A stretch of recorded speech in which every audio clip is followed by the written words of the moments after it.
Several organizations have gathered here, including Pop Crew, Cosatu, and of course the National Education and Health Workers Union, Nehawu, who's been in a dispute with government over salary.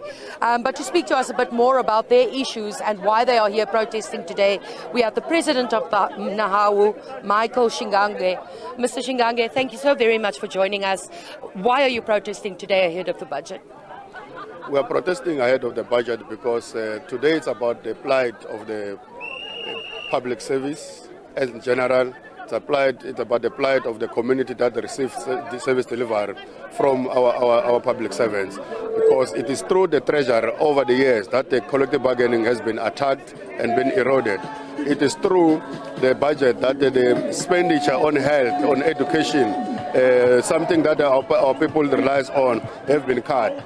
We are here that the budget must be people-centered, the budget must not attack workers, but also they must make provisions to staff the public service so that we have enough public servants to service the overgrowing population in this country. We are also here to make sure that the minister must make provision to incentivize and remunerate the public servants. They must stop attacking collective bargaining. They must stop using the parliament to circumvent the process of collective bargaining. As you will know, that last year, while we're still in the bargaining processes, in conciliation in particular, we are going to issue a notice to strike in 7 days' time. Should they not come and respond positively to the memorandum that we are going to present here today. And what are your demands for this year? We are not going, all the unions that are here, we are not going to a next round of negotiations for 2023 because we are still in dispute. This is 4 years in succession that the collective bargaining has been undermined. It cannot be that we are expected to sheepishly walk back and sit there, look them in the eye, pretending to be negotiating while we know that they do not respect that which is written on that agreement. So we are here to demand that before we go back to the negotiations, can we resolve, if we are genuine about respecting the parties that are involved in the institution of social dialogue, can we resolve that which we are in dispute together as the parties before we can hope that we're going to move on? So what were your demands before they implemented 3% unilaterally, and what were the demands of the union? Remember, we started at 10%. We had moved down at a time to about 6.5 to about 7%, depending on the inflation as it was moving. But the moment they unilaterally implemented the 3%, which meant that they withdrew the spirit within which we were engaging, we went back to our original demand. So that's our strike.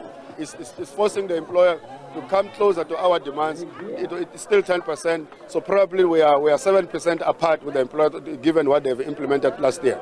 And lastly, maybe just give us an idea of what educators and nurses go through to do their job.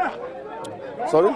Just give us an idea of what the challenges are faced by educators and nurses who are part of your union.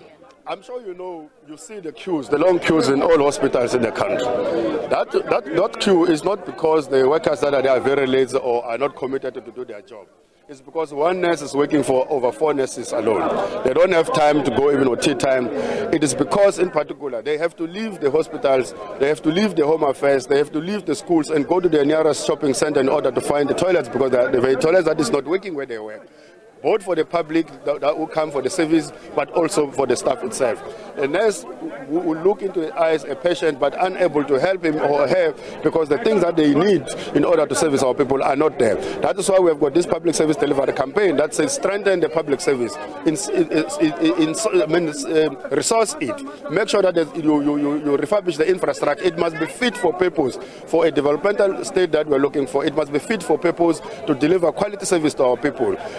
So even the teacher's ratio to a student is going high because the population is going up. The teacher population now is very low than it was some 10 years ago.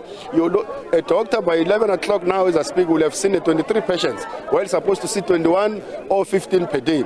But they have to push the line. They don't even have enough time that they give to a patient because of the queue that they have to push. So that's what the public servants are going through.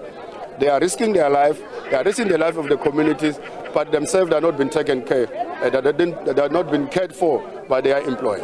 Thank you very, very much. That was Michael Shingange, the president of Nehawu, telling us a little bit there about what members of the unions go through on a daily basis. And on top of that, still in a dispute from last year over salary increases.